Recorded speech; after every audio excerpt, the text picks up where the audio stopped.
Understanding grief. What is grief? Grief is the emotional reaction to a loss, in this case, to death. Mourning is the process we have to go through to adjust to the world in which the person has died. As this book illustrates, grief is an intensely personal, contradictory, chaotic, and unpredictable internal process. If we are to navigate it, we need to find a way to understand and live with the central paradox. That we must find a way of living with a reality that we don't want to be true. It forces us to face our own mortality, which we've spent an entire lifetime denying, often through the creation of order. Because if we have order, we have predictability, and most importantly, control. Death shatters control. It is brutal in its ultimate power over us, and it is this fact which we find so impossible to accept.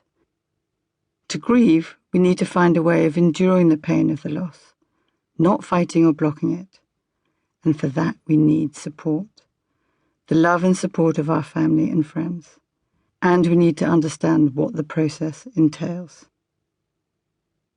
The process of grief. Everyone always talks about the process of grief, which is as much the activity that is going on below the surface as above.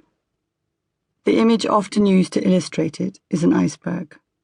What we see above the waterline, our words, our appearance, our expressions, is only a third of the whole, and the process that is hidden below consists of a tug of war between the pain of loss and our instinct to survive. The process is in the movement, the back and forth, between the loss and restoration. Sadness, tears, yearning, and preoccupation with the person who has died alternate with present-day tasks, functioning, having hope for the future, and having a break from the grief.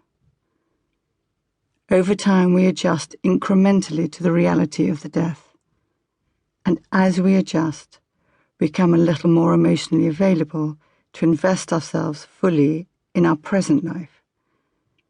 This process, which is both conscious and unconscious, is intense at the outset, but grows less as we learn to better manage our grief.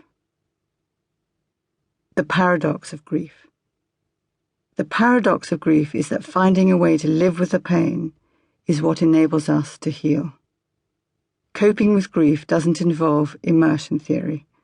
Rather, it is enduring the pain as it hits us. This often feels like a storm crashing over us, and then having a break from it through distraction, busyness, and doing the things that comfort and soothe us.